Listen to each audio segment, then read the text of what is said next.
Y ya sabemos quién tenemos hoy para jugar al arte de la mayéutica. Ya sabemos que se avecina una conversación como mínimo emocionante. Una persona que sabe de hadas, que sabe de gnomos, que sabe de leyendas. Una persona que se dedica a la divulgación. Todos le conocéis, por supuesto, con la escóbula de la brújula, con el cronovisor. Todo esto está muy bien. Y todos sabemos que se dedica a una divulgación de manera apasionada y encima que sabe muchísimo. Pero toda persona que pase por aquí tiene que pasar por las mismas condiciones del juego de la mayéutica, sea el mismísimo Papa de Roma. Así que esta persona, Jesús Callejo, tiene que cumplir las mismas condiciones. Y estas son, la primera de ellas, ser políticamente incorrecto cuando sea necesario. Y la segunda y más importante, estamos aquí para juzgar los argumentos de las personas y no los juicios previos que tenemos sobre ellas. Y es por ello que, evocando a Sócrates, desde este mismo momento, yo ya no sabré nada sobre la persona que tengo delante de mí. ¿Acepta Jesús Callejo las condiciones del juego? Sí, lo acepto y lo suscribo. Pues, aceptadas y suscritas. Como yo ya no sé nada, lo primero, ¿quién eres tú? Bueno, el nombre ya lo has dicho y yo me defino como un bípedo implume. No soy nada original porque, en fin, no tengo plumas que yo sepa y camino sobre dos piernas. A partir de ahí, todo es una incógnita. Desde luego, una de las razones de mi existencia es intentar saber quién soy yo. La pregunta tiene su enjundia y el definir a alguien es muy complicado y menos a uno mismo. Una vez me hicieron esa pregunta, una especie de talleres que hice yo cuando era más joven y más alocado y me metía en todo tipo de experiencias. Entonces, uno de los talleres de esos de desarrollo personal era ¿quién eres tú? ¿No? Entonces, pues empiezas con las mismas cosas. Pues soy Jesús Callejo, soy estudiante de Derecho, no sé qué. Sí. Nada, no di ni una. Porque al final, esos son cosas que definen tu biografía. Si entras en Wikipedia, pues ahí tienes un poco mis datos. Pero al final, ¿quién es uno mismo? Pues yo creo que es la gran prueba y el gran reto al que nos enfrentamos. De momento me defino como un gran curioso, me interesa prácticamente todos los temas.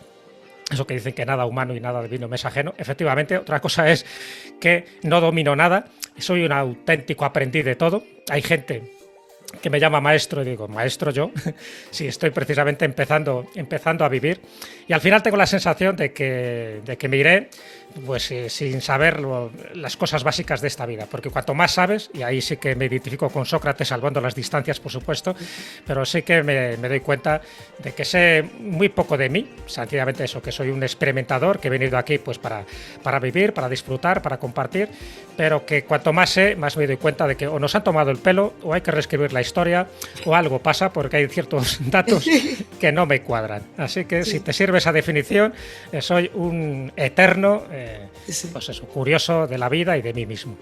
Un eterno aprendiz. Me quedo con eres un eterno aprendiz. Ahora, has dicho cosas por el camino que te tengo que decir.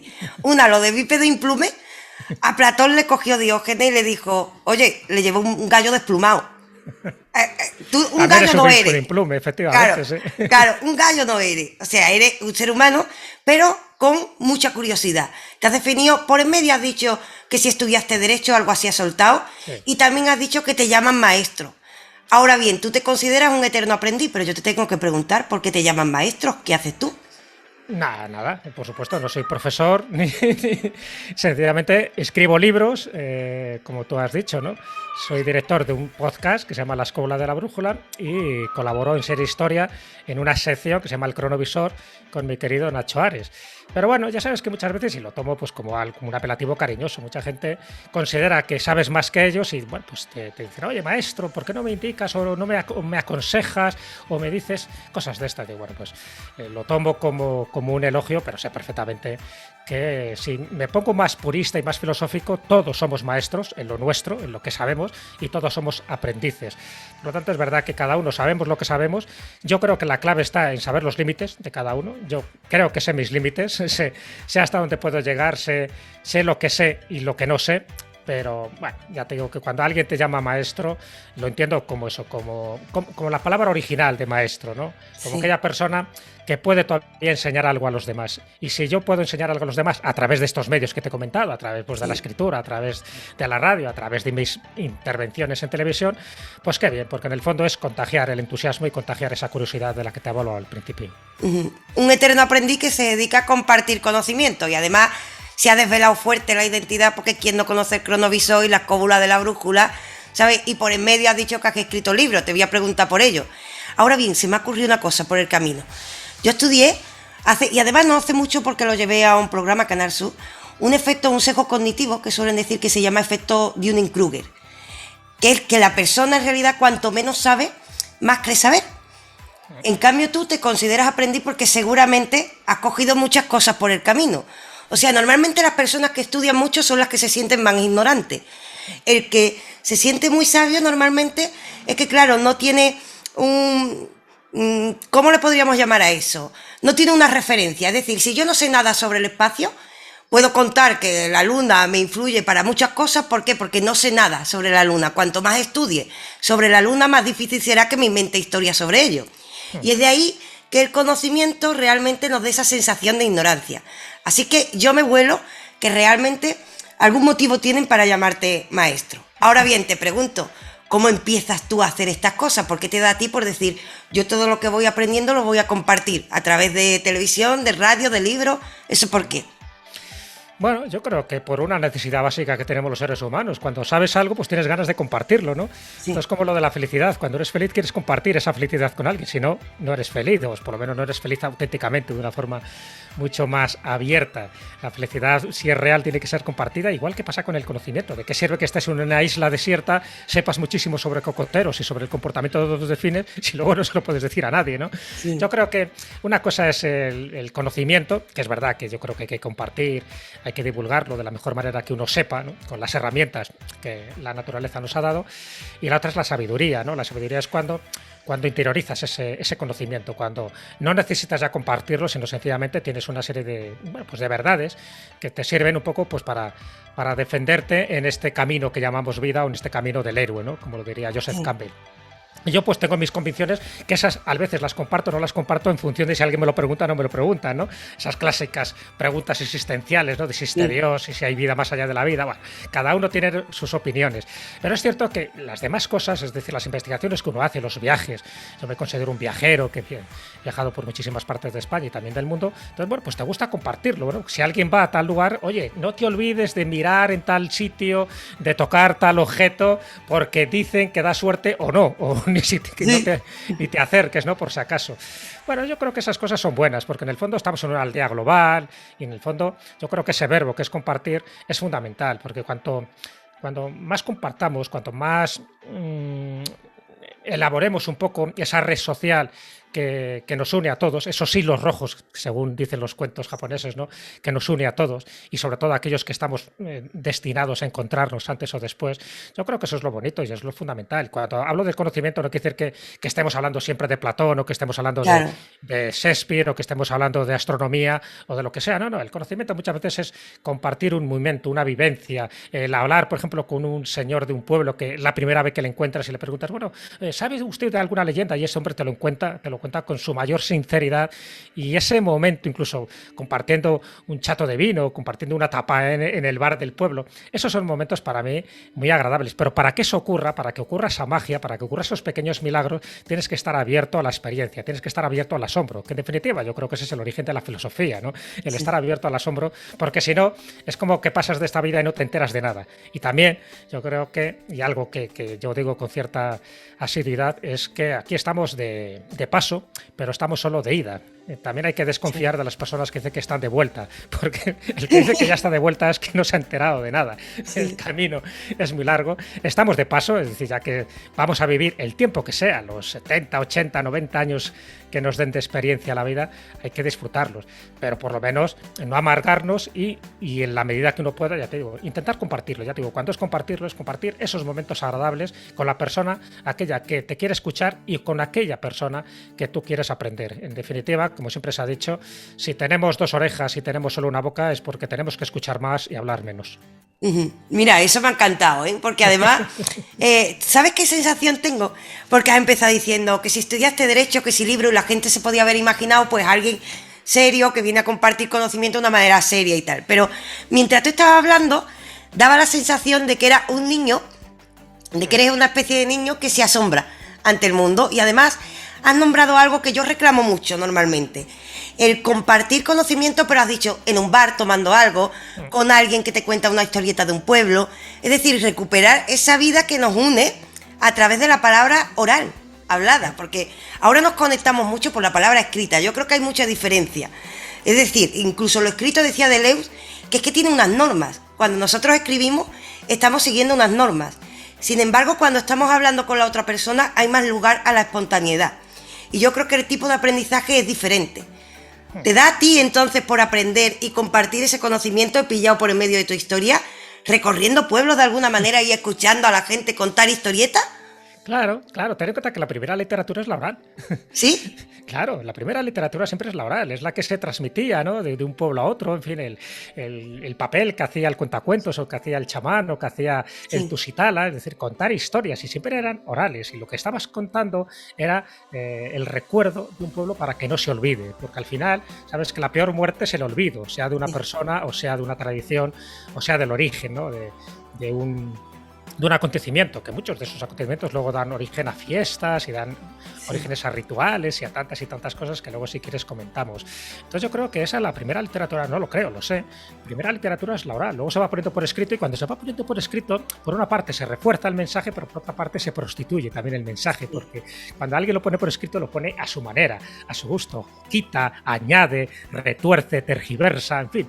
Que es un poco lo que pasa también con los libros sagrados, ¿no? Cuando dicen, no, cuidado, aquellos que toman como referente a un libro sagrado y lo convierten su gobierno en una teocracia, porque los libros sagrados, incluso aunque sean sagrados y crean que están inspirados y que son divinos, también han sido manipulados, y esa manipulación a veces sirve pues para manipular también a los seres humanos. Entonces, la palabra oral es fundamental, y sobre todo los contacuentos. Por eso a mí me gusta contar cuentos, pero y cuando me llaman, ¿eres un cuentista? Pues claro que soy un cuentista. Y a toda ¿Hay honra, algo más bonito que eso? Y a toda honra, y tú lo has dicho, porque todavía yo sigo siendo un niño, y creo que todos deberíamos seguir siendo un niño. Eso no quita para que diga, es que tengas el complejo de Peter Pan. ¿Qué? Para nada. Lo de Peter Pan es otra historia. Todos tenemos esa capacidad, como te decía, de asombrarnos, de jugar, porque en el fondo la vida es un juego. Pasa que hay gente que no sabe las reglas del juego. Esto pasa como todos los juegos. Si no sabes las reglas del juego, te aburres. Te despistas y te matan. En el camino tienes que repetir otra vez, como el juego de la oca y cosas de estas, ¿no? Entonces, cuando lo enfocas así, pues está claro que la palabra es una herramienta fundamental, es un instrumento para transmitir, pero no solo para transmitir conocimiento, sino también energía. Cuando yo te estoy hablando, y ahora estamos hablando tú y yo en esta conversación, yo no sé, te estoy contando datos que pueden gustar más o menos, sino mucha gente puede decir, oye, ¿con qué entusiasmo habla? Me gusta cómo lo contagia su forma, ¿no?, de expresar, porque en el fondo las palabras tienen energía, y eso es fundamental.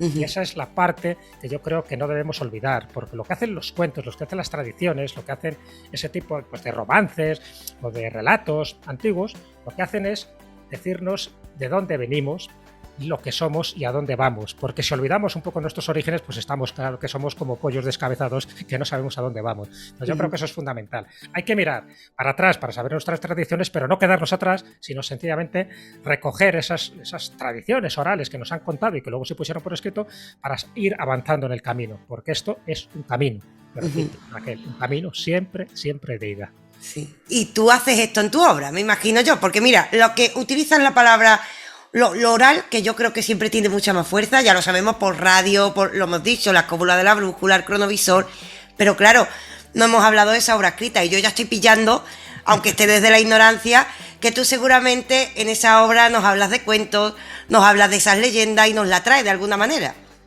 Sí, prácticamente en todos mis libros hay como dos caminos un poco muy definidos, ¿no? Sí. O mis dos obsesiones. Por una parte es la historia y por otra parte es la leyenda. Pero fíjate que son dos partes de la misma moneda, ¿no?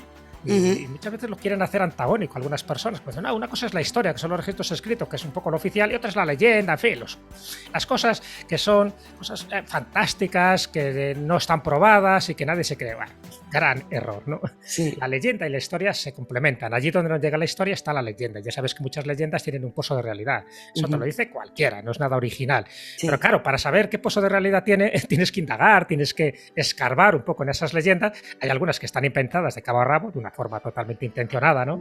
Y crematística a veces, para fomentar un culto, imagínate, en un determinado templo. Y hay otras veces que las leyendas lo que hacen es que te reconcilia un poco por una tradición que tú no sabías por dónde venía. Dices, bueno, ¿por qué se celebra, yo que sé, el cipote gato, ¿no? O el cascamorras y tal? Bueno, pues si conoces la leyenda, conoces los orígenes, dices, ahora entiendo por qué un determinado pueblo hace cosas que aparentemente parece que son absurdas, pero cuando sabes la leyenda dices, tiene un fundamento. Y luego está la historia. La historia es aquellos registros escritos que tampoco son tan antiguos. Ya sabes que los registros escritos llevan unos 5.000 años, teniendo en cuenta que el ser humano, el Homo sapiens como nosotros, pues tenemos más de 200.000 años, pues hombre, los registros escritos son de antes de ayer. Eso no es nada. No, eso no ni nada, es lo mismo. Claro. Entonces yo creo que eso es lo bueno, que en mis libros lo que intento es eso, exponer aquello que a mí me ha llamado la atención, que sobre todo es la historia ignorada, aquella historia que a mí en principio pues creo que es fundamental para entender ciertas cosas, bueno, a veces parece que incomprensibles, ¿no? de la naturaleza humana, pero que están ahí, que forman parte de ciertos actos que tenemos la mala costumbre de repetir, eso que decía, ¿no? Nietzsche, que parece que la historia se repite cuando se dan una serie de variables. Bueno, pues no se repite exactamente nunca, pero sí que se dan una serie de variables. Entonces lo que cuento es eso, historias, viajes, investigaciones, y a veces, cómo no, para que quede ese mensaje mucho más potente desde mi punto de vista, cuento un cuento. Entonces, ese cuento, de hecho, la mayoría de las veces en la Escóbula de la Brújula terminamos con los cuentos de Callejo. Ya sabes que hago ese juego de palabras, ¿no? Los cuentos de Calleja tenían su moraleja, los cuentos de Callejo tienen su moralejo. Bueno, pues lo que hago es que cuento un cuento, pero no por darle un toque infantil o decir, bueno, bien. No solo por dar ese toque positivo y constructivo a un programa, que a veces la temática puede ser un poco dura. No. Lo doy porque en muchos de los cuentos, y tú lo sabes bien, son verdaderas cápsulas de sabiduría. En un cuento de 1 minuto, 2 minutos, de un folio, a lo mejor estás transmitiendo más verdades que en un tratado de Schopenhauer. Entonces yo creo que a veces el cuento, precisamente por la facilidad, por la aparente infantilidad que tiene un cuento, igual que pasa con muchos juegos de mesa, estás transmitiendo un mensaje subliminal y a veces un mensaje simbólico muy importante. Y el simbolismo es un poco el lenguaje universal. Y en el momento que conoces 4 claves, 4 reglas del juego, ya te aseguro que la gente empieza a captar muy bien ese tipo de mensajes y dice la clásica frase de hasta ahora no me había dado cuenta. Bueno, pues ya era el momento. Y además, mira, es que estoy contigo, yo soy una gran defensora de que los adultos tenemos que leer la literatura infantil. Sí. O sea, que la literatura infantil no es para... Bueno, es para los niños, para las niñas, está muy bien, pero realmente cuando se aprecia es cuando vemos el simbolismo, como tú has dicho. Yo creo que ahí has dado una clave. Porque además el ser humano tiene una mente simbólica. Creemos que hablamos de las cosas literalmente, pero la literalidad tal cual no existe. O sea, no existen las cosas. Nosotros cuando decimos, aunque sea la palabra bolígrafo, es una representación también de lo que hay fuera. Entonces, realmente todo lo que usamos son símbolos. Cuando esto se utiliza bien y además las grandes tradiciones nos han traído cuentos maravillosos para esto, los cuentos nos hablan de nosotros mismos. Incluso, yo diría, la gente que cree que esto está lejos de la filosofía, cuando hablamos de Platón hablamos del mito de la caverna. Hablamos del mito del carro alado. Sin embargo, dejó escrito mucho más, pero de lo que nos acordamos y lo que dejó potencia en nuestras mentes es despierta como en el mito de la caverna. Se nos queda precisamente eso, porque el mismo Platón es consciente de que la fuerza de un mito nunca tiene la fuerza de aquella palabra que se disfraza de literalidad. Yo digo disfraza porque en el fondo nada es literal. Entonces, claro, yo ya aprovechando, viendo que tú sabes de este tema, yo voy a meter el dedo en la llaga. Yo te voy a preguntar por cuentos, por cositas de estas, porque además voy a chivarme una cosa, claro. Siendo tú ya te has delatado de la Escóbula de la Brújula, Cronovisor, yo ya tengo detectado algunos libros. Mi mente ya ha detectado algunos libros. Tú has hablado de gnomos, tú has hablado de hadas y tú has hablado de duendes en libros. Bueno, de hecho, el libro de duendes fue mi primer libro. Cuando yo empecé en el mundo este de la literatura, fue con el libro de duendes, que luego se convirtió en una trilogía. Empezó con duendes, siguió con hadas y terminó con gnomos, ¿no? El primer libro lo escribí con mi querido compañero Carlos Canales, ¿no? Al final la obra fue tan inmensa, porque pensábamos que iba a ser solo un libro, se convirtió en más, que él dijo, bueno, tú sigue adelante, que yo ya sí eso. Ya sí eso, pues terminé los otros 2 libros con distintos ilustradores, porque yo creo que también tiene esa característica, ¿no? De que son libros ilustrados y cada uno pues con un enfoque diferente de este tipo de seres, que a veces, pues como te puedes imaginar, son bastante imaginarios y tienes que escarbar un poco sobre lo que es su fisonomía. Pero sí me di cuenta de algo muy importante en aquel momento. Fíjate que mi formación es jurídica, igual que la de Carlos Canales. Y más de uno nos ha dicho, bueno, como Carlos y tú, siendo abogados, y además dentro del Ministerio de Trabajo, los dos nos conocemos como letrados de cooperativas, o sea, que asesorábamos cómo hacer cooperativas y cómo hacer sociedades anónimas laborales. Y en los ratos libres, pues íbamos buscando datos sobre hadas y sobre duendes. Fíjate qué contradicción, que poco serios parece que somos, ¿no? Bueno, pues nos hacía gracia que un poco, a veces nos quisiera quisieran descalificar, entre comillas, como diciendo, bueno, pues alguien que habla de gnomos no puede ser un buen abogado. Bueno, pues vale, si tú lo quieres ver así, allá tú, ¿no? Yo creo que se puede hablar de gnomos y ser un buen abogado o lo que sea, ¿no? Una cosa no quita la otra. Es un poco también la crítica que muchas veces le han hecho a Javier Sierra, ¿no? Un gran novelista, un gran investigador, y dice, pero bueno, uno que escribe sobre ovnis, pues, ¿qué credibilidad va a tener? Bueno, pues el que dice eso, desde luego, es una especie de tonto a las tres. Sí, totalmente. Hay muchas cosas y lo importante es saberlo bien, ¿no? Y saber, sobre todo, lo que hay de verdad y mentira en cada una de las materias. Bueno, y así empezamos. Y así empecé, porque sí que me di cuenta que se había hablado mucho de este tipo de seres mitológicos, de estos seres elementales de la naturaleza, pues en libros de Inglaterra, en libros de Sudamérica, en libros incluso de Estados Unidos, a pesar de que es un país relativamente joven, pues bueno, ya tenía muchísima tradición de estas cosas, y en España prácticamente no se había escrito nada a nivel global. Sí conocíamos algún libro de Cantabria, de Asturias, de Cataluña, de Andalucía, que tocaban estos temas dentro del mundo del folclore, de la etnografía, pero no de una forma genérica. Y entonces, bueno, pues ahí yo me di cuenta particularmente de que había muchas conexiones en nuestras criaturas con las criaturas del resto del mundo, que se dan una serie de pautas, y que es verdad que aunque sean seres intangibles, aunque sean seres que tú no puedes fotografiar, que no puedes enjaular, me río cuando aparece una noticia de vez en cuando en la prensa, dice, se ha capturado un gnomo en tal sitio y le están analizando. Un gnomo, sí, me parece a mí que sí. O han fotografiado un hada, digo, sí, un hada. Bueno, entonces te quiero decir que es verdad que estamos en ese mundo un poco de la literalidad, ¿no? De la gente que le da solo viso de credencial a aquello que se puede ver, tocar y fotografiar, y luego estamos en la parte de la imaginación creativa, que es muy potente, que es un poco la de ¿cómo era? Patrick Harpur. No sé si conoces la obra de la realidad daimónica. La realidad daimónica, sí. Claro, la realidad daimónica de Patrick Harpur sí que da en las claves un poco de todo esto. Es una persona muy seria, muy sesuda, que te está diciendo que cuidado, que muchas de las apariciones que consideramos fantásticas, que consideramos que forman parte de los fenómenos sobrenaturales o ufológicos o fantasmales o lo que tú quieras, que son mucho más reales de los que nos podemos imaginar, y que eso crea mucho del concepto de la realidad que los distintos pueblos han tomado en serio, ¿no? Y que luego se manifiesta, como te decía, pues en sus rituales, en sus costumbres, en sus supersticiones, incluso muchas veces en sus fiestas populares.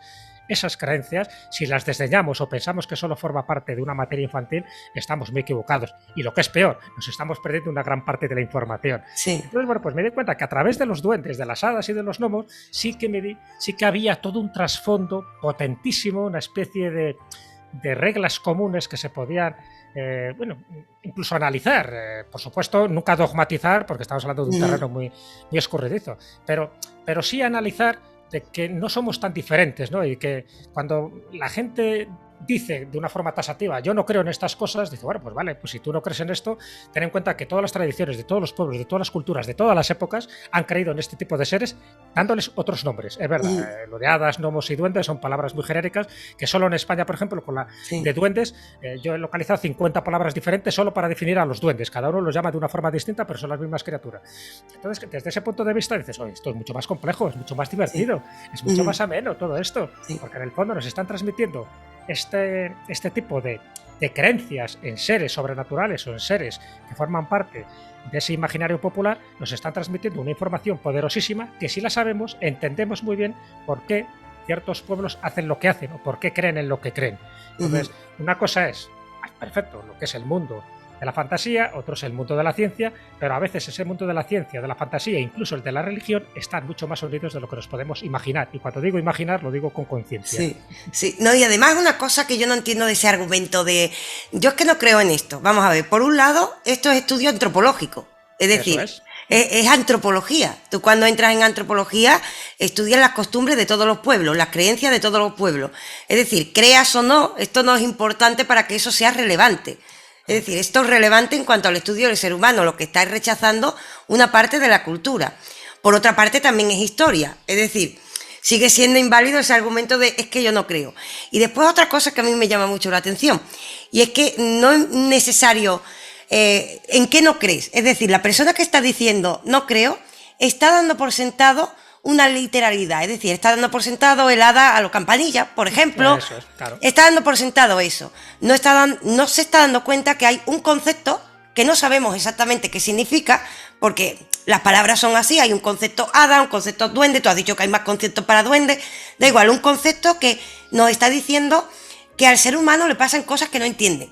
O sea, ya con esto ya es suficientemente interesante. Como tú has dicho tú, en la obra Realidad Daimónica encontramos una línea junguiana, por ejemplo, hablando de que nuestra psicología pues esconde ciertos secretos. Y además de esto, una cosa que me llama mucho la atención, yo cuando empecé a estudiar, mira, yo tengo un doctorado pendiente, tú sabes cómo son los doctorados y estas cosas, que empecé con el tema de la conciencia. Y un consejo que me dio un profesor fue, estudia lo anómalo. O sea, como no se sabe qué es la conciencia, yo quería, cuando empecé a estudiar el tema del cerebro, me decía, para entender el cerebro es bueno estudiar, por ejemplo, las enfermedades. Las enfermedades, al ver qué es lo que no funciona, entre comillas, pues puedes comprender un poquito lo que llamamos normal. A mí esto me interesó mucho porque soy epiléptica, entonces dije, mira, pues lo llevo hasta en serio, ¿sabes? Bueno, pues por un lado, esto si lo pasamos a este mundo de duendes, hadas, es lo mismo, estudiar lo anómalo nos ayuda, al mismo tiempo, creo yo, a entender un poco más de nuestra psicología, de nuestra cultura. Sin embargo, es fácil que la gente se ría un poquito, ¿no? La gente se habrá reído cuando tú le has dicho, yo estoy estudiando duendes y estas cosas. La gente se ríe. Sí, bueno, pero a ver, es como todo. Al final, la gente que te conoce sabe perfectamente, en fin, pues que esto es más serio Claro. de lo que en un principio podemos suponer. Y cuando digo serio es porque entramos de lleno en esa parte del conocimiento que es la antropología. Tú lo has dicho, esto es una rama de la antropología, es una rama también de la etnografía, que son un poco pues las costumbres populares. Y las costumbres populares, eso que llamamos folclore, fíjate que la palabra folclore, que también está un poco como desprestigiada, ¿no? Folclore, realmente significa la sabiduría del pueblo. Sí. Es el pueblo, ¿no? El folclore. Es la sabiduría del pueblo. La sabiduría del pueblo se manifiesta de muchas maneras. Se puede manifestar a través de la gastronomía, se puede manifestar a través de la arquitectura, de muchísimas cosas, pero también, como no, de esa tradición oral y esa tradición escrita. Entonces, claro, cuando te encuentras que todos los pueblos, allí por donde vayas, sea en Japón, sea en la Polinesia, o sea en Asturias, o sea en las Urdes, te das cuenta de que todos creen en cosas de este tipo. Creen sobre todo en númenes, vamos a llamarles en númenes, que están asociados a elementos de la naturaleza, que eso es muy curioso, porque eso entronca un poco con esas primeras filosofías que había, ¿no? Incluso mucho más que las presocráticas, en esas filosofías animistas donde te decía que todo estaba vivo. Que luego en el fondo hemos vuelto a ello, ¿no? Con todas esas teorías de que al final cada elemento tiene una vibración y por lo tanto tiene una energía y tiene una especie de manifestación de vida. Bueno, esto ya lo decían nuestros antepasados antiguamente. Lo que pasa es que lo manifestaban pues en los genios Loki, en los espíritus, en los númenes, en los que vivían en cada lugar y por eso se hacían ofrendas. Fíjate los romanos, que era un imperio, creo que bastante poderoso, que duró bastante, que era de un armamento y de una capacidad bélica tremenda y sin embargo eran supersticiosos. O sea, creían en los lares, en los penates, en todo tipo de seres que habitaban en unos sitios y en otros. Es decir, incluso sus propias ciudades tenían nombres privados y sagrados porque si tú decías el nombre auténtico y sabes que tienes poder sobre esa persona o sobre ese dios. Entonces, claro, cuando analizas todo esto dices, bueno, pues ¿cómo puede ser que la gente se ría de esto? O que diga de una forma tan gratuita y tan prepotente de yo en estas cosas no creo, son tonterías, ¿no? Digo, bueno, al final todo se reduce a una cosa que es muy significativo, a veces es la ignorancia. Yo conozco a ufólogos de prestigio que me dicen que el que no cree en los ovnis es una cuestión de información. El que no cree en los ovnis porque no se ha enterado un poco de lo que está pasando por ahí, de lo que se revuela en los distintos espacios aéreos. Entonces, primero, para juzgar y para criticar, infórmate. Entonces, muchas veces cuando la gente se informa es cuando te dicen, oye, pues esto es más interesante de lo que yo pensaba, no son tonterías. También es verdad que la gente que se escuda en eso de yo no creo es un poco una especie de autodefensa, ¿no? Es cuando tú no sabes de algo, pues dices, pues yo no creo en esto. Gente que te cuenta un fenómeno anómalo, imagínate, o sea, a ti te va a pasar igual que me ha pasado a mí, gente que ha tenido experiencias paranormales en su casa, llámalo poltergeist, llámalo efectos de fantasmogénesis, llámalo como quieras. Me lo cuentan a mí porque saben que yo no sé si les daré una respuesta o no, pero saben que sí que me estoy creyendo eso que me está contando, porque hay personas creíbles que nos cuentan cosas increíbles. Y el hecho de que te las estén contando sabiendo que no están ganando nada, que no te están pidiendo dinero, que incluso corre riesgo su reputación o su credibilidad, pero saben perfectamente que lo que les ha pasado no lo pueden explicar y necesitan una respuesta. Ese detonante, que es la curiosidad de saber qué me está pasando, que nadie me lo está explicando, que puede ser o un efecto de la mente, es decir, puede ser un efecto interno o puede ser un efecto externo, es decir, algo que te está ocurriendo en el exterior y que no sabes cómo se explica. Eso yo creo que es el motor que nos ha movido a todos, el motor que mueve a un científico, sea un antropólogo, sea un arqueólogo, sea un astrónomo o sea un médico. Lo que estás buscando es dar respuestas a cosas que no entiendes. ¿Cómo empieza la medicina? La medicina era lo más parecido a la magia. ¿Cómo empieza la química? Era lo más parecido a la alquimia. ¿Cómo empieza la astronomía? Era lo más parecido a la astrología. Es decir, todo empieza con un momento de asombro y de que no entiendes y que estás buscando respuestas y entonces pues empiezas a hacer preguntas. Aunque puede ocurrir lo que decía Albert Espinosa, ¿no? Que cuando ya por fin tienes todas las respuestas, va al universo y te cambia las preguntas. Bueno, pues en fin, todo puede ocurrir, pero en el fondo es el ansia que tenemos todos de saber y sobre todo yo creo que hay que tener una cierta humildad. O sea, no ir con la prepotencia de yo no me creo en los ovnis, yo no creo que existan las hadas, yo no creo que exista... Bueno, cuidado. Primero, infórmate y luego lo llamamos de otra manera, pero no des por tajante y por tasativa una serie de afirmaciones que cuando empiezas a indagar un poco, pues dices, pues es que este hombre no se ha leído prácticamente nada de esto, solo sabe lo que tú decías, la literalidad, solo sabe lo que tiene los prejuicios. Y los prejuicios, cuidado, que son esos juicios que tú haces antes de conocer la auténtica esencia de las cosas. Sí, totalmente. Y además, es que hay una cosa que a mí me hace gracia de esa frase. No creo, digo, ¿y a quién le importa? Claro, porque, exactamente. ¿a quién le importa? ¿Estamos buscando creencia o conocimiento? O sea, es que el que dice no creo, cierra la puerta, está cerrando la puerta a un posible conocimiento, porque nadie está diciendo que creamos en campanilla, sino que se quiere investigar a qué responde que aparezca este símbolo, podemos llamar que esto es un símbolo también en todas las culturas, esto ya es una intriga. Ahora bien, yo voy a aprovechar porque ya que a los dos nos va las cosas un poco anómalas, porque yo estoy viendo que nos atrevemos a lo anómalo, yo te voy a preguntar una cosa que se me acaba de venir a la cabeza que también es anómala, que lo he leído también en tu obra, que lo he leído también. El tema de las apariciones marianas. Mira, eso otra, por ejemplo. Eso otro, sí. Porque tú también has hecho muchos estudios de la España mágica, ¿verdad? Sí, claro. De hecho, tengo un libro con Javier Sierra que se llama La España extraña, donde intentamos indagar. Bueno, en principio también iba a ser una trilogía, lo que pasa es que ya has visto que al final Javier Sierra es mucho más polifacético que yo y encima le da por ganar el primer planeta, pues con lo cual ya es imposible seguirle, ¿no? Pero sí nos dio por, tanto a él como a mí hace años, ¿no? Sí.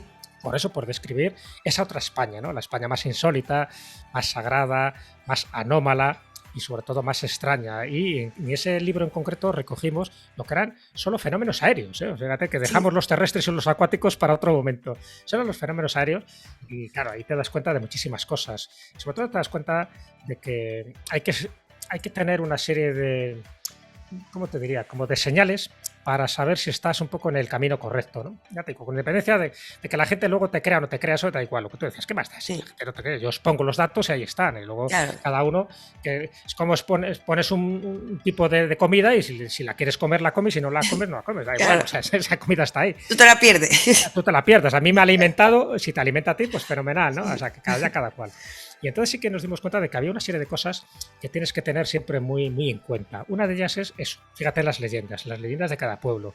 No hay leyendas baladíes, hay leyendas que te están entroncando con las raíces de la creación de ese pueblo o de una determinada costumbre o de la construcción de esa iglesia o de por qué se hace un determinado ritual con las aguas o por qué hay un conjuradero donde tú invocas a los 4 elementos cuando no hay lluvia o precisamente hay todo lo contrario, cuando hay una torrentera. Bueno, entonces fíjate en las leyendas, fíjate en la toponimia. Hay muchísimos pueblos que por la toponimia ya nos están indicando que algo pasó allí. Yo qué sé, Arroyo de la Luz, por ejemplo. Sí. O el monasterio de Tentudía, ¿no? De Ten el Sol un día, que hay una leyenda ahí preciosa que tiene que ver con el maestre de la Orden de Santiago. O yo qué sé, o Estella, por ejemplo, en Navarra. Estella viene de Estela, de estrella. ¿Por qué a un pueblo le llamas Estela? Estrella, en definitiva, ¿no? Y además en su símbolo, en su blasón heráldico aparece una estrella. Es decir, cuando te vas fijando en la toponimia, en la heráldica, en las leyendas, en las costumbres, en los rituales, entonces ya te están poniendo sobre la pista de que, cuidado, estamos en una España auténticamente extraña. Claro, cuando hablo de España no solo me refiero, también en Portugal ocurre lo mismo, en Francia también, pero bueno, nosotros recogemos lo que más conocemos, lo que más hemos pateado. Entonces, claro, ha habido capítulos que, además escrito siempre con sentido del humor. Ya sabes que este tipo de cosas, el humor es fundamental, ¿no? Se nos ha dicho que el humor es un síntoma de inteligencia, es cierto, y las cosas que a veces parecen como muy duras o muy pastosas o muy indigeribles, si las pones unas pezquitas de humor, pues oye, entran mejor y además son más agradables, ¿no? Y el humor es fundamental, y sobre todo cuando hablas, pues yo que sé, de reliquias, ¿no? Cuando hablas de las reliquias, por ejemplo, del cristianismo, bueno, si no lo tomas con humor y empiezas a decir que hay un estornudo del Espíritu Santo, que hay un huevo también del Espíritu Santo, porque dices, bueno, pues vamos a tomarlo con humor, porque está claro que todo esto es una especie de mentira, pero que sabemos por qué se hacían este tipo de reliquias, que era por una cuestión, ya sabes, de sacar dinero y de sacar un rendimiento pues a un determinado templo. O también nos dimos cuenta en investigaciones de campo como eran las entidades protectoras. Fíjate que esto se relaciona un poco con lo que te decía al principio de los genios Loki, ¿no? En los que creían, por ejemplo, los antiguos romanos. Vimos que muchos de las niñas, por ejemplo, que se habían perdido cuando tenían 3 o 4 años, además siempre en una época de invierno, se habían perdido y habían estado 1 noche o 2 noches a la intemperie. Lo lógico es que las hubieras encontrado o bien muertas por las alimañas o bien muertas por congelación. Y luego no, se encontraban a estas niñas sanas, sonrientes, felices, y lo que contaban es que durante esa noche habían sido protegidas por una entidad femenina, una entidad de luz que con su manto las había protegido, las había dado calor, las había confortado. Claro, el pueblo la interpretaba como era la Virgen, entonces dice, bueno, pues ya está, tiene que ser la Virgen del Rosario, ¿no? En determinados lugares, o la Virgen del Carmen en otras. Pero es que esas niñas, con esa ingenuidad, con esa cantidad, te contaran que fueron protegidas por este tipo de entidades que están asociadas a un lugar de la naturaleza y que no murieran de frío, que no murieran de inanición o que no murieran pues devoradas por las bestias que pudiera haber allí. Hombre, hay que ser muy, muy obtuso, hay que ser muy alejado de la realidad para decir, cuidado, a lo mejor me están dando aquí una información de primer orden, vamos a investigarlo. Primero vamos a comprobar que no es una leyenda urbana. Comprobamos que no era una leyenda urbana porque hablamos con los testigos. Evidentemente ya no eran niñas, ya eran ya más mayores. Hablamos con los testigos que les pasaron esas experiencias, que luego descubrimos más cosas de este tipo.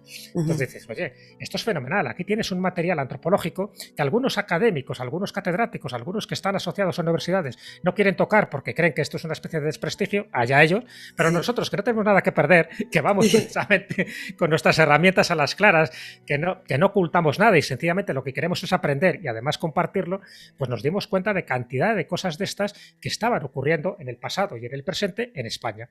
Y una de ellas eran las apariciones marianas. Y te lo cuento de una forma muy resumida porque solo lo de las apariciones marianas daría mucho juego. Las apariciones marianas, hay 2 actitudes muy claras, ¿no? En la actitud del no me lo creo, una tontería. Bueno, 3 actitudes, te voy a hablar de 3. Las 2 clásicas, que son las más radicales. Yo no me creo nada de esto. No hay apariciones marianas. Qué curioso, siempre se aparecen las niñas, que está claro que se lo inventan por lo que sea, porque el cura de turno pues las dice que digan tal cosa, ¿no? Ya está, y se quedan tan panchos y dicen, las apariciones marianas, tachao, carpetazo al asunto, no existe. Y el otro extremo, el católico, apostólico, crédulo, que dice, sí, hombre, claro, la Virgen, bueno, la Virgen, ¿quién va a ser? La Virgen totalmente, pero ¿cómo puede ser que no creas en la Virgen? La Virgen que nos está dando su mensaje y pumba, ¿no? Poco, pues yo qué sé, desde el punto de vista, yo qué sé, de Manuel Toaria vamos a poner, al punto de vista, pues de las personas más católicas que dicen que sí creen que es la Virgen. Y luego hay una tercera postura, una tercera vía, que es la que yo mantengo.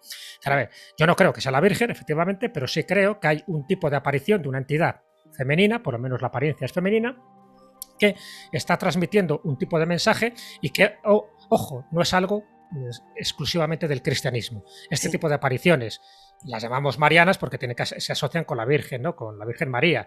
Pero este tipo de apariciones las hemos encontrado también en Japón, en China, en Rusia, en donde quieras. Es decir, hay apariciones en sitios muy concretos a personas que pueden ser niñas o no niñas, o niños, lo que sea, o sea, personas adultas o personas preparadas intelectualmente, y que están transmitiendo un tipo de mensaje. Ojo, y ese mensaje no quiere decir que sea verdad lo que están transmitiendo. Sencillamente son entidades que por la razón que sea quieren dejar su huella. Y una forma de dejar su huella, y esto sí que lo hemos visto en muchísimas de esas apariciones llamadas marianas, es que quieren que se les construya una ermita. Qué curioso, ¿no? Y quieren que se rece pues algo, en concreto el rosario dentro del mundo cristiano católico, ¿no? Pues eso se da en otras latitudes y en otras culturas, con otro tipo de rezos o con otro tipo de construcciones.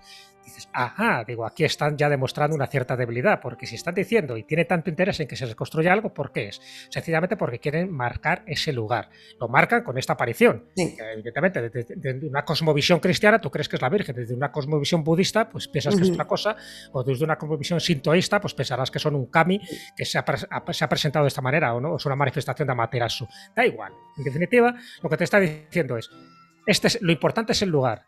Y aquí tienes que crear una especie de oratorio para que a mí me adoréis, me recéis. Dices, qué curioso. ¿Por qué?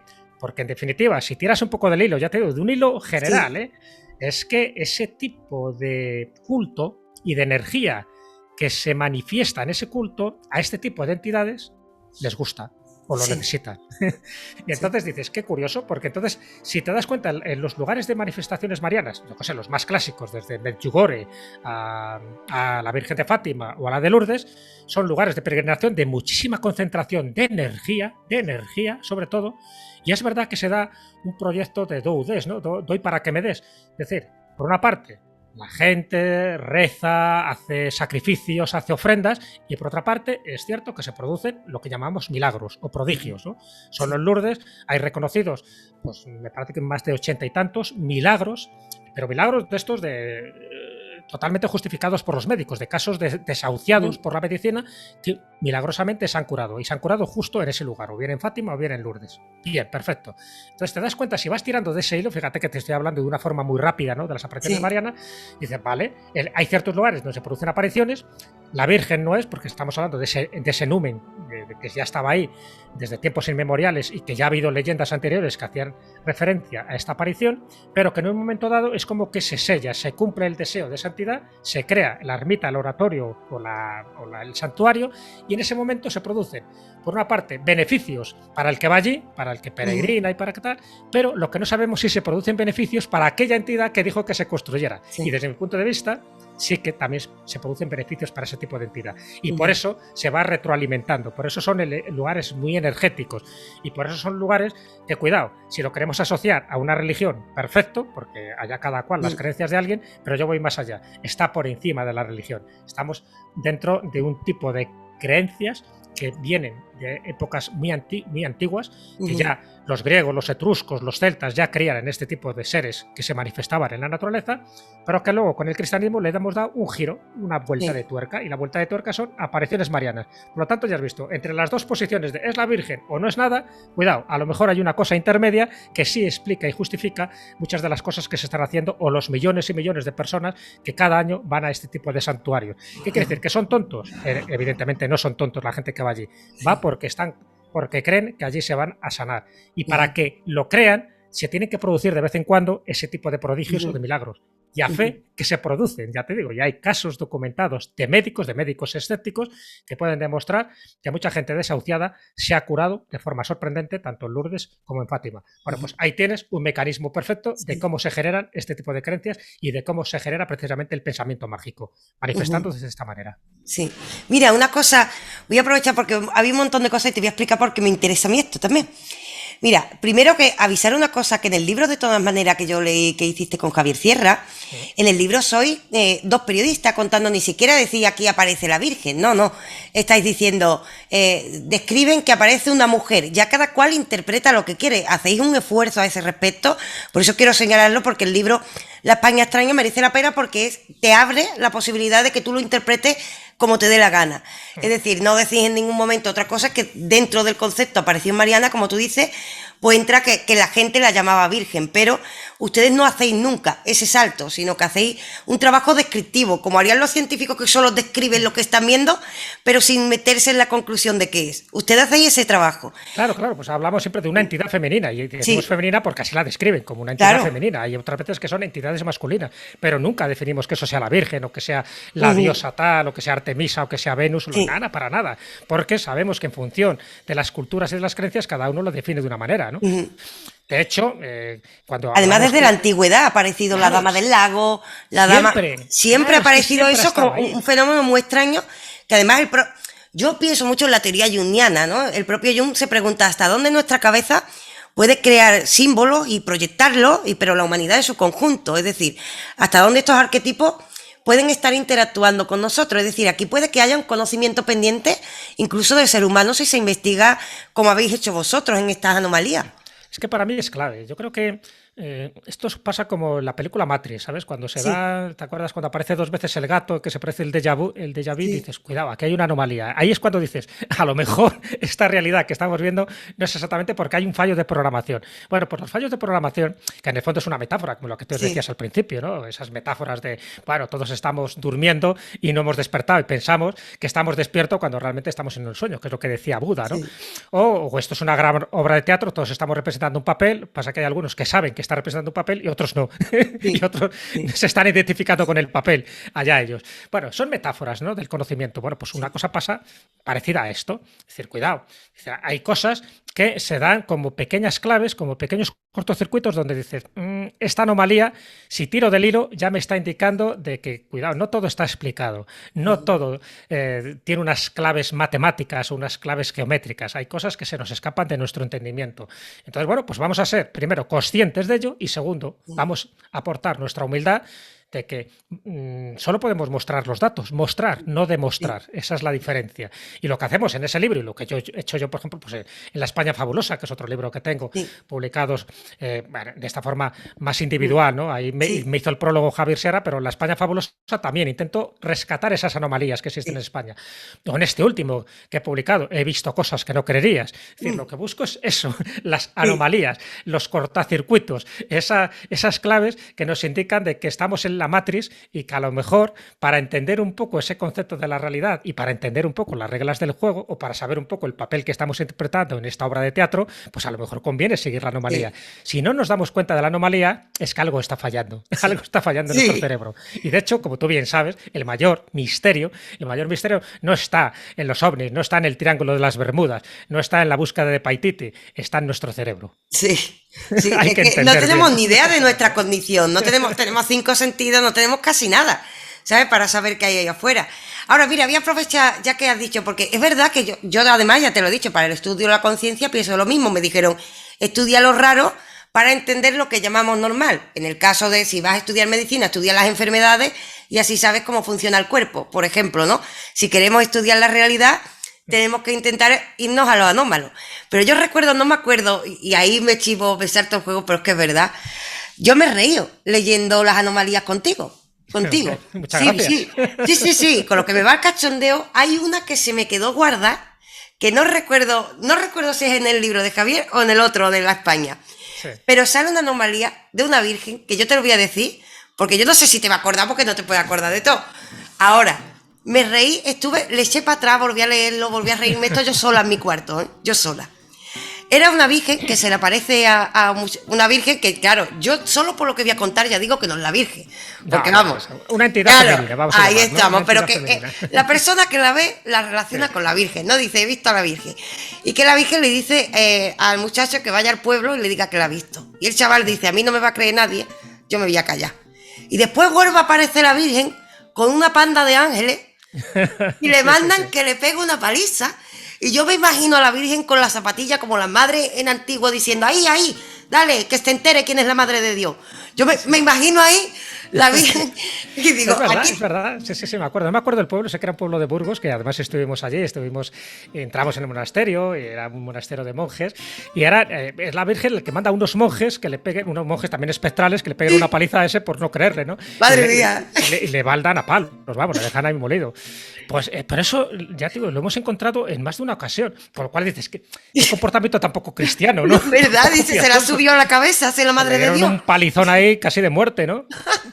Bueno, pues otras veces lo que me he encontrado es que la entidad que sea, puede ser, claro, cuando es masculina, pues dice, pues es San Pablo, o es un arcángel, ¿no? Como puede ser San Miguel, o que sea, bueno, da igual.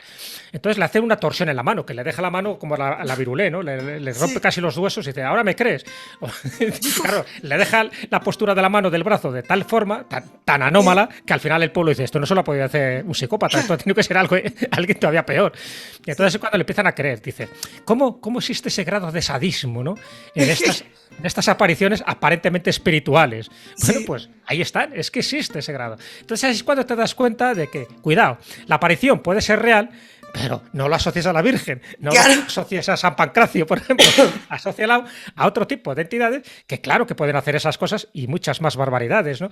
Pero es que un poco pasa también con los cuentos de hadas, con los mal llamados Sí, cuentos de hadas. Sabes que hay una parte sádica, que dices, a ver, sí, pues si son cuentos para niños, por qué metes ese elemento ahí casi antropófago en muchos casos, ¿no? Que se comen, que cortas cabezas. Bueno, la de sí, Pulgarcito, te cuento, ha traumatizado a algún niño que no lo ha leído bien, le puede traumatizar. Y sin embargo, esa parte de sadismo en los cuentos de hadas, incluso en este sí, tipo de leyendas, vamos a llamarlas espirituales o angélicas o marianas, es un elemento clave para reafirmar que la aparición es correcta. Es decir, es como diciendo, no me crees, te doy la paliza, pero es que esa paliza luego deja rastros. Me sí, refiero que deja rastros en el sentido de que luego hay una crónica que lo recoge. Hay actas notariales donde se habla de estas cosas, actas sí, notariales que se habla de la aparición. O sea, por sí, ejemplo, hubo una en Jaén en 1430 que fue súper masiva. O sea, esa no lo vio 2 o 3 niñitos que estaban despistados por allí, lo vio todo el pueblo.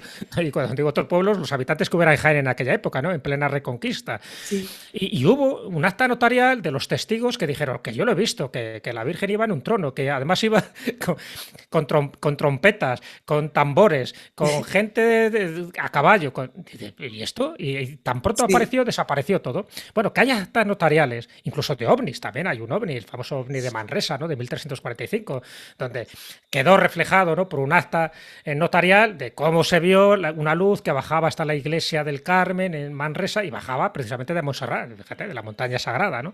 Cómo se divide en 3 luces justo en la capilla de la Santísima Trinidad, qué curioso. Bueno, pues todo eso lo recoge un notario. Entonces la gente muchas veces dice, bueno, bien, todo esto son leyendas, pero faltan pruebas. ¿Quieres más pruebas? Un acta notarial, el notario esto no se lo cree, cuenta lo que, o está escribiendo lo que le están diciendo. ujú, Y lo está diciendo la gente para que no se olvide, para que ujú, esto quede constancia. Entonces, claro, muchas de ellas son locales, o sea, son cosas que solo si vas a ese pueblo te has enterado de que existió esa leyenda. Hay sí, otras que son más genéricas, como estás hablando de Lourdes o de Fátima, es decir, sí, que ya ha trasvasado todos los límites, ¿no? Ahí la aparición lo hizo bien, ¿no? Porque ha conseguido su objetivo. pero, pero en otras, hay otras que tiene que repetirse. La aparición al principio surge, el niño o la niña no le hace ni caso, o el pueblo o el cura no le hace ni caso, y al cabo de unos cuantos años se vuelve a repetir con otra persona, como pareciendo, bueno, no me hicieron caso antes, a ver ahora, ¿no? ya otra vez, ¿no? Le hace una torsión de la mano, le pega una paliza, cosas de este tipo, ¿no? Sí, Bueno, pues esto es algo anómalo. Bueno, pues hay que saber leer entre líneas este tipo de cosas. Entonces, si lees entre líneas, dices, hombre, la Virgen creo que no es. sí, creo que no es. No y es tan además, malota, ¿no? sí, y Pero es además, muy interesante esa anécdota que te has contado, que aparece en sí, La España extraña, el libro que escribí con Javier, ya te digo, no me acuerdo ahora del pueblo, sé que era un pueblo sí, de Burgos, y que además vimos que incluso estaba en una tabla dibujado, como si fuera un cómic, los episodios donde había ocurrido esto, ¿no? Donde aparece la aparición, donde sí, aparecen luego los monjes dándole una paliza, donde el otro aparece deslomado y es cuando ya el pueblo le cree. Pues vale, pues, y gracias a eso es cuando se construye el monasterio, o sea que ese monasterio tiene sí, que ver con un palizón que le dan. sí, Cosas de este tipo para mí son muy significativas. ¿Ves? Tiene sentido del humor, porque hay que enfocarlo así, sí, y no inventamos nada, pero también hay toda una parte trascendente. Y es sí, que esa parte trascendente es que no estamos hablando de algo natural, estamos hablando de algo sobrenatural. Es lo ujú, que te decía, ¿no? De personas creíbles que te van contando cosas increíbles. Pues bueno, no lo desechemos en el cesto de las cosas absurdas, sino que vamos recogiendo un poco ese pozo y vamos viendo sobre todo conexiones. Y entonces ujú, muchas veces sí que ves esas conexiones. Conexiones con otro tipo de apariciones, con otro tipo de leyendas, con otro tipo de circunstancias que luego marcan al pueblo. Fíjate que una de las palabras que popularizamos Javier Sierra y yo es de luces populares, que también uno de los capítulos sí, dedicamos a esas luces errantes que tienen un comportamiento inteligente y las llamamos luces populares porque, bueno, encontramos un montón de ellas, ¿no? Desde la luz de Mafasca hasta la luz de Rivera Oveja y muchas más, ¿no? Con distintos nombres. Bueno, las llamamos luces populares porque inciden sobre el pueblo, porque el pueblo las interpreta o bien como un duende, o bien como un alma errante, ¿no?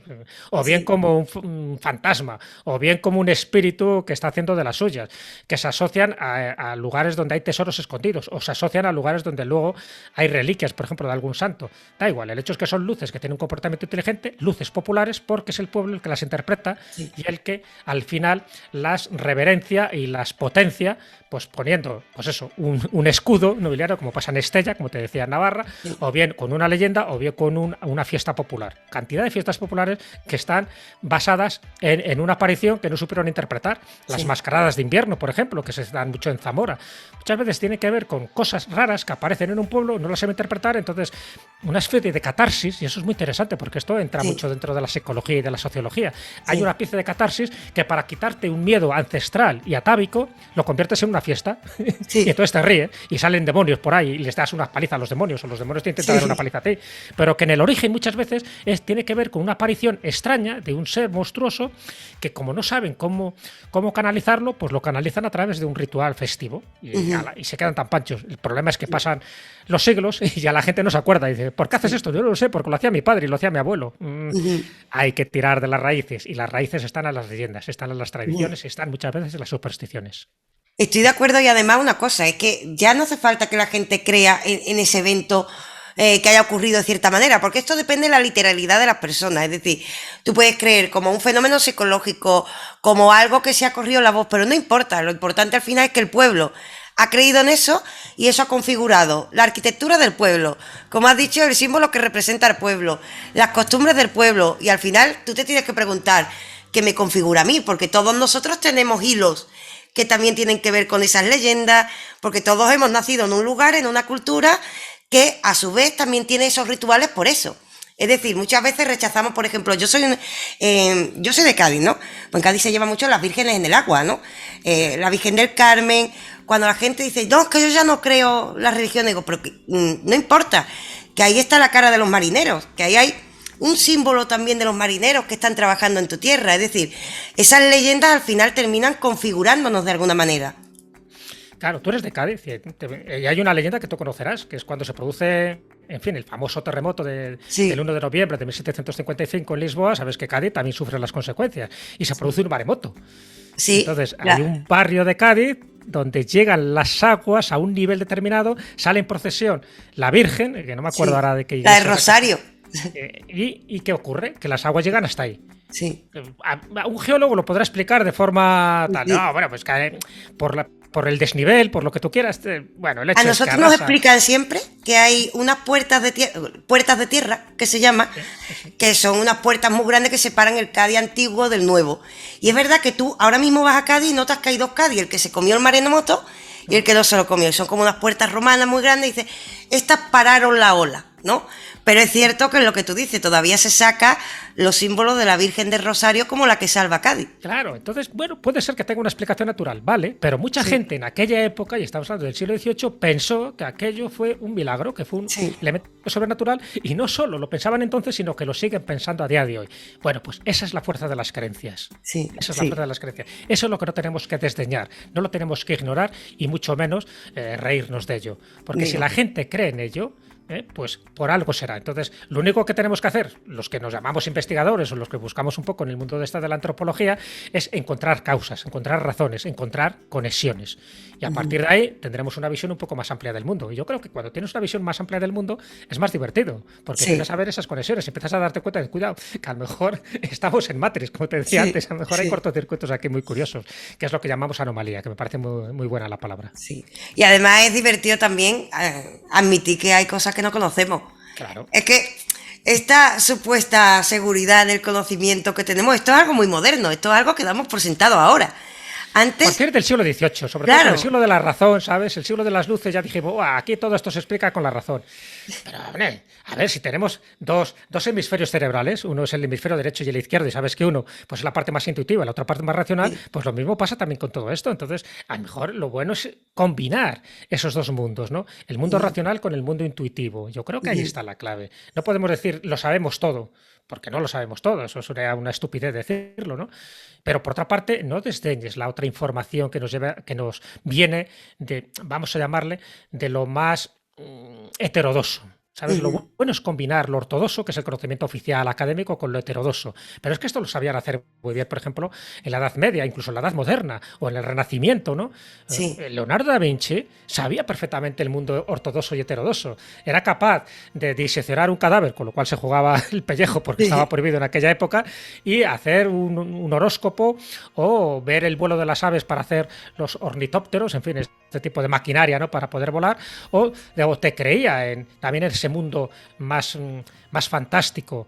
Incluso escribió criptogramas y escribió cuentos escribió relatos, fíjate. Leonardo da Sí. Vinci, ni más ni menos, tiene también en sus manuscritos cuentos y chistes y acertijos. Dices, ¿pero cómo puede ser? Pues claro que lo hacía, porque era una persona que tenía esa mente, ¿no? Ese humo universalis que le permitía hacer muchas cosas y además reírse un poco de la vida. Por eso también tuvo problemas con la Iglesia, porque no se creía lo que decía la Iglesia en aquella época. Cuidado, cuidado, Claro. que a lo mejor esos dogmas tienen Sí. lagunas, ¿no? Y tuvo sus problemas. Entonces me refiero que esas grandes luminarias, esos grandes científicos, incluso Newton, por ejemplo, que está Sí. considerado como el padre de la ciencia moderna, y estamos hablando del siglo XVIII, Newton tiene más cosas escritas sobre teología y sobre alquimia que sobre ciencias y matemáticas, Sí. muchísimas más. Y dices, hombre, Newton, que yo sepa, no era un descerebrado, no era un tonto a las tres, era un tío muy listo. Y sin embargo, se preocupó muchísimo por esa parte teológica, pero sobre todo por entender un poco ese mundo espiritual. Incluso hizo una profecía del fin del mundo. Sí.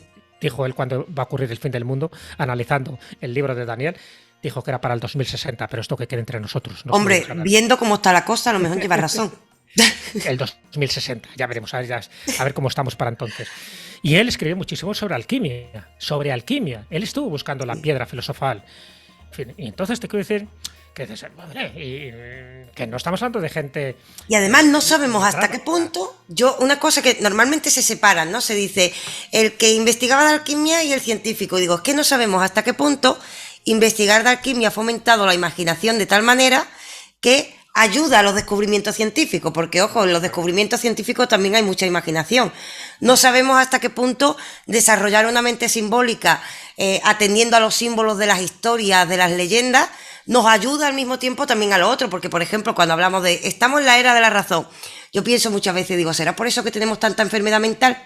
Porque no, en serio, o sea, Sí, ¿verdad? en serio, porque como no desarrollamos otro lenguaje más simbólico, que a lo mejor hay mayor creatividad y nos da un espacio de mayor libertad, ¿no? También para esto, pues puede ser que esto cree una represión en nosotros constantemente, claro, hasta que explotamos, porque no somos solo racionalidad y porque la razón no nos da las respuestas para todo, aunque queramos.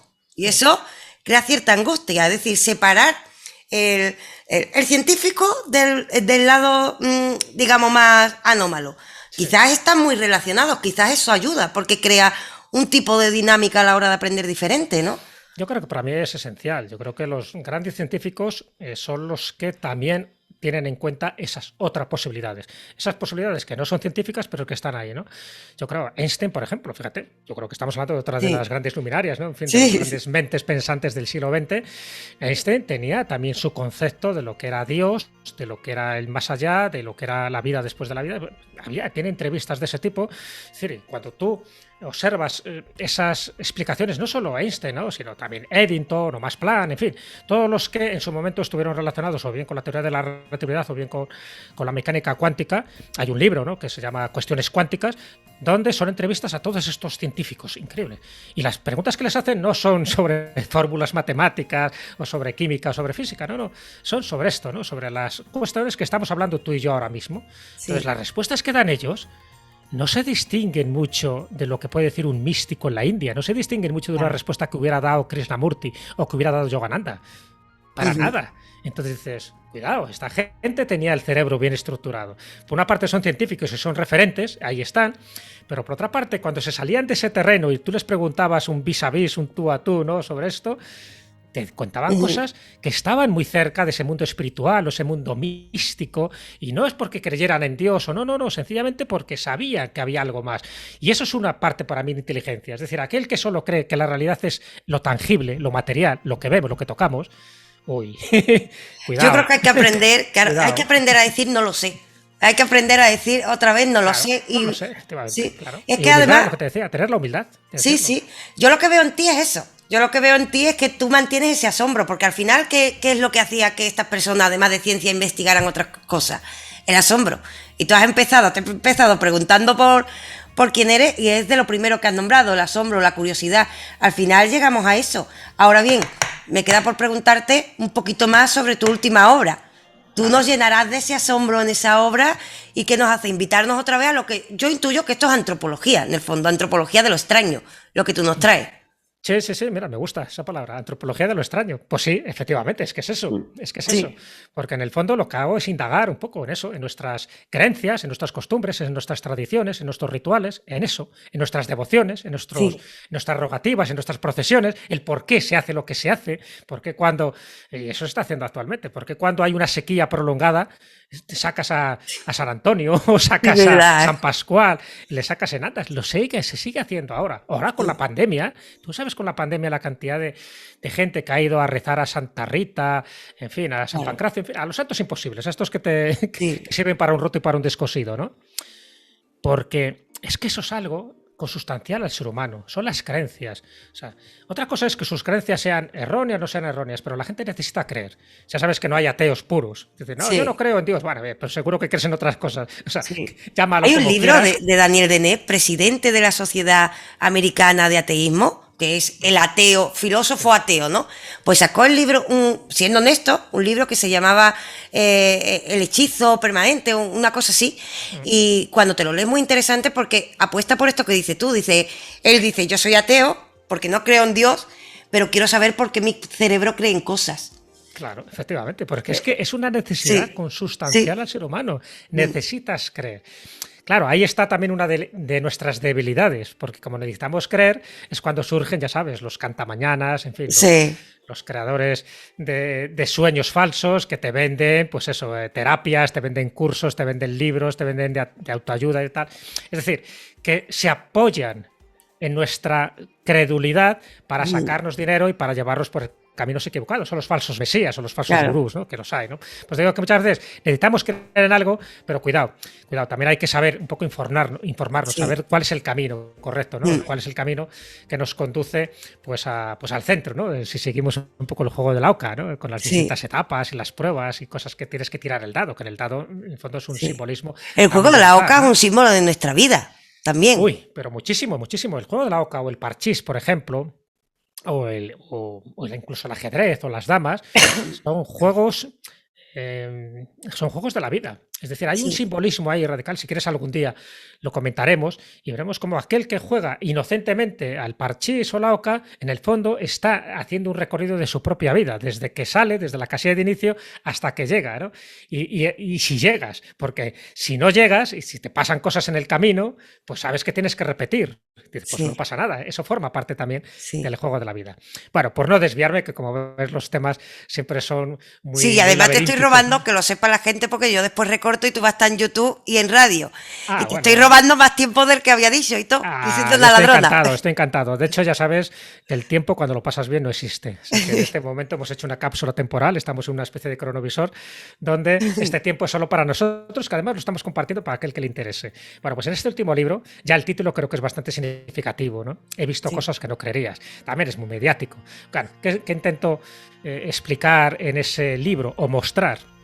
Bueno, pues cosas que a mí me han asombrado, cosas sí, que yo creo que es importante conocer, porque si no las conocemos, al final es como que vamos sin brújula por la vida, ¿no? sí. Y la brújula es lo que nos marca el norte. Ese norte nos lo marca, pues eso, el saber a dónde vamos, las clásicas preguntas que hace la filosofía, ¿no? Pero para saber de dónde venimos, a dónde vamos y quiénes somos, primero tendrás que tener una serie de apoyos, tendrás que tener una serie de información. Tenemos que fijarnos en aquellos que llevan algo más de camino por delante, que son Sí. aquellos que nos han precedido, aquellos que nos han contado cosas de cuidado, no pasa nada, seguir por aquí, que por aquí se va bien, ¿no?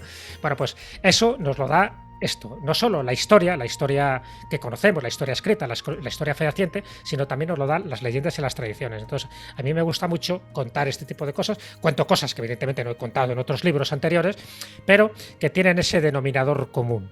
El denominador común es que en esa primera parte lo que hablo es de esas tradiciones sagradas, las tradiciones sagradas que tienen que ver con los lugares de poder y con los símbolos.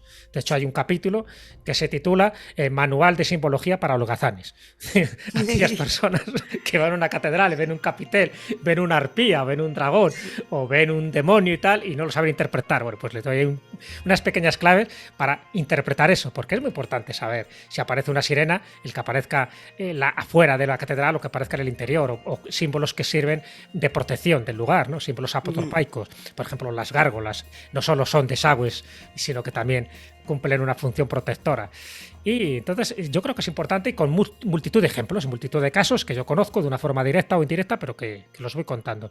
Y la segunda parte va más un poco por los objetos, aquellos objetos que pensamos que nos protegen. Por eso hablo de los esvotos, hablo de los amuletos, hablo de los talismanes, en fin, hablo de las reliquias, hablo de todo aquello que pensamos que si lo poseemos o lo tocamos ya nos está invistiendo de una sacralidad, o nos está protegiendo o nos está concediendo salud, dinero y amor, que es las tres cosas que dice la canción.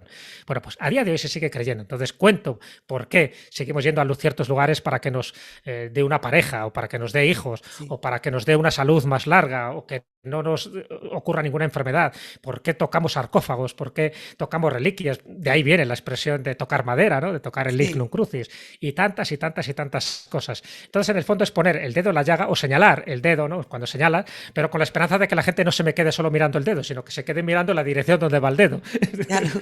Yo he hecho de guía en algunos de estos lugares y lo que voy enseñando son esas anomalías, esas singularidades y esa capacidad de asombro, porque yo creo que eso es lo que nos tiene que caracterizar al ser humano, la capacidad de asombro. Cuando perdamos esa capacidad de asombro, cuando perdamos esa capacidad de curiosidad, entonces, y eso sí que sería una pena, estaríamos muriendo poco a poco. Sí, yo creo que sí. Mira, eso ahí te pega la música bonita detrás. Sí. Ahí, sí, sí. ¿no? Ahí está una música bonita.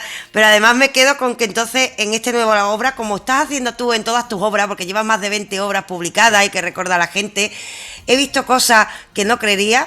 Lo que ocurre es que tú nos recuerdas que tenemos que tener asombro, que los lugares y las cosas nos hablan porque tienen una historia y tú nos ayudas a escuchar qué nos dicen.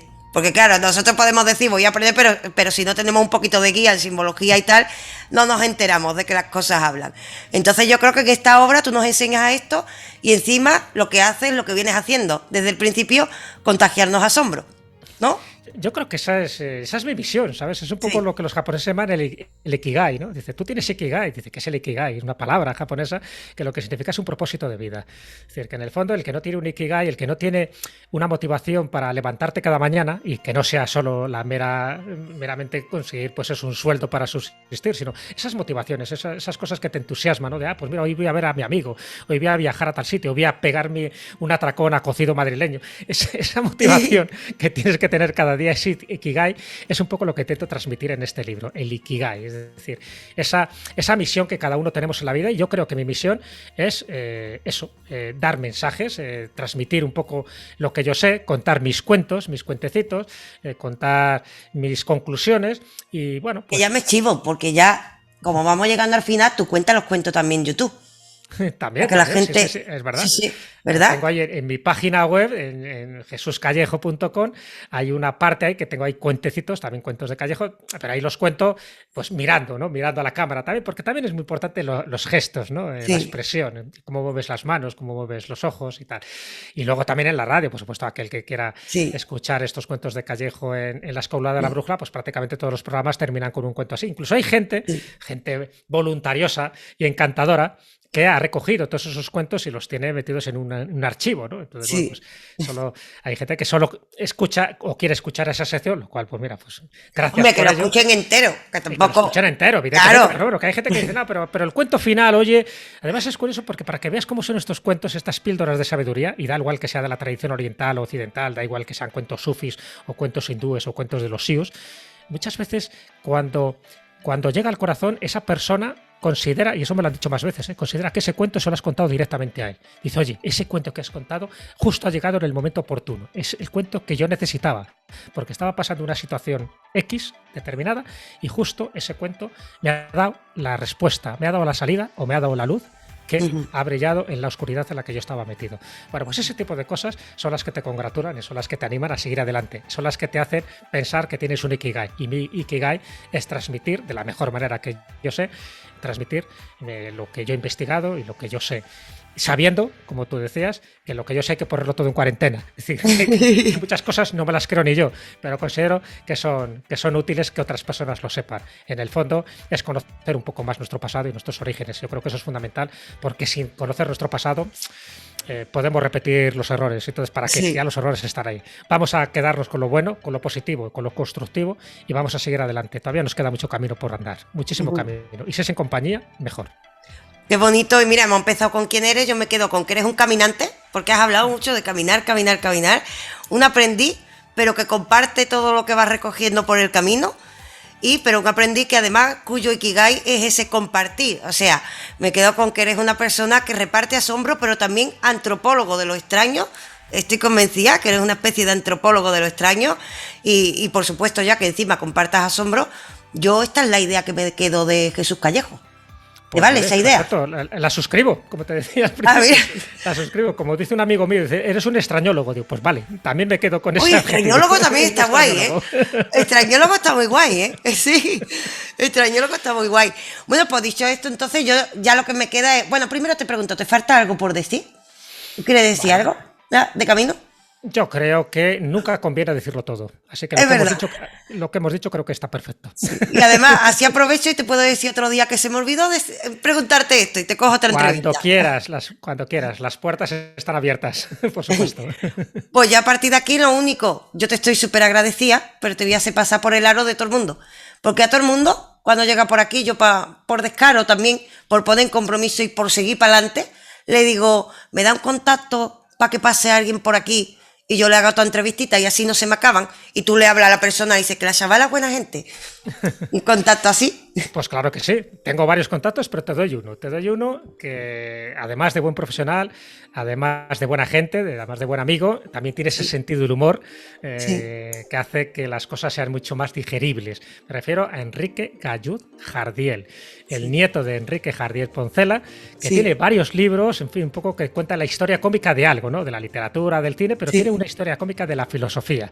Bueno, pues ese contacto, esa persona, creo que te va a dar muchas satisfacciones, precisamente porque también es una de esa persona que transmite su contagio y su asombro a muchísimas personas que quieren eso, pues conocer algo más del mundo que nos rodea, pero con sentido del humor, es decir, poniendo siempre pues ese escepticismo, ese sano escepticismo en todas las cosas, y que en definitiva hay que reírse de todo. Empezando por uno mismo, pero también hay que reírse un poco, pues eso, de las cosas de la filosofía, de los literatos, de los científicos, porque ellos también, por muy prestigiosos que sean y porque estén también en los diccionarios, también metieron la pata, y olé porque metieron la pata, porque eso quiere decir que también eran humanos. Además, vamos a reconocer que no es normal ponerse a estudiar filosofía, es de friki, aunque sea escupir para arriba. Hay que reírse de uno mismo, yo eso me lo voy a pasar divinamente, vamos. Pero es fundamental, que saber filosofía, saber antropología, saber historia, es que es fundamental, porque aunque no seamos expertos en ninguna de esas materias, todo eso es lo que da la salsa, lo que da la pimienta, lo que da la salsa pues eso, a los guisos. Yo creo que la vida tiene que estar bien condimentada, y un condimento fundamental es precisamente saber un poco de historia, saber un poco de filosofía, saber un poco de todo, y saber sobre todo darle esas pizcas de sentido del humor y de sentido común. Yo creo que son los dos sentidos básicos para movernos un poco en esa brújula. Sentido del humor y un poco de sentido común, que nunca nos viene mal. Es verdad, ¿eh? Y además va haciendo falta, ¿eh? Reírse un poquito muchísima. más. Estamos en una época que estamos un poquito agriados, todo el mundo quejándose de todo. Hace falta un poquito, la verdad. Así que súper agradecida. Tú ya has cumplido todas las condiciones. Yo ya me he quedado con una idea de quién es Jesús Calleja. Me ha dado... Uy, Calleja digo... Callejo. Fíjate tú, ese era el de los viajes, ¿no? Claro, ese era el de los viajes. Hay un Jesús Calleja, que es el que se va de montañas y tal. Y había un Saturnino Calleja, que es el que hizo la famosa editorial de los cuentos de Calleja. Es verdad, pero claro, Jesús Callejo, pues ya me he quedado. Tú eres Jesús Callejo, Maurina, porque además tú eres el de los extraños. Ya me he llevado con una idea de esto, me quedó el contacto, ya lo único y más importante, porque si no, esto no ha servido para nada. ¿Tú te lo has pasado bien? Sí, yo creo que se ha notado, ¿no? Ya sabes que en estas cosas no consiste solo en decirlo, sino en demostrarlo. Y creo que he demostrado que el tiempo que hayamos estado, que no lo he contabilizado, lo he disfrutado y ha pasado para la gente. Lleva una hora y media. Bueno, pero eso es señal de que hay sintonía, ¿ves? De que hay ese feeling, y de que en el fondo pues nos unen muchísimas cosas, y lo que nos une precisamente es nuestras ansias por conocer algo más. Conocer algo más, en este caso, has querido conocerme algo más a mí, pero a la vez yo he conocido algo más de ti. Y desde luego el resultado ha sido muy satisfactorio. Ay, pues muchas gracias, ¿eh? Porque yo estoy encantadísima. Ya con esto hay entrevistas, ya hay de todo, ya estoy encantada, de verdad, ¿eh? Sí. Tú eres friki también. Claro. Claro, tú eres friki. Tengo Yo que ahí sí. el bastón de Gandalf. Lo Yo tengo todo. soy muy friki. Yo soy muy friki, sobre todo el tema Marvel y tal. Claro. Sí, es que yo soy una fricaza de eso ya. Antes me daba vergüenza decirlo porque la gente siempre decía, bueno, como mis sobrinos. En plan, te dicen, Sí, las como mi pelis que sobrino le gustan a mi pequeño, sí, como el sobrino. pequeñito. Y dice, bueno, pues porque a ti te falta vida. Yo me estoy acá de decir, a ti te falta vida. Es Vamos. cierto. ¿Sabes? Porque eso no es para niños. Me niego a que sea para niños nada más. Yo me niego. Si no soy una niña, ya está. ¿Sabes? Claro, y que no dejes de ser nunca una niña. Y no me tenga que hacer caso, da igual, ¿eh? Que yo soy muy intensa porque en redes y tal, pero tú cuando hagas falta no me hagas caso y ya está, no pasa nada. ¿Sabes? Vale. No pasa nada.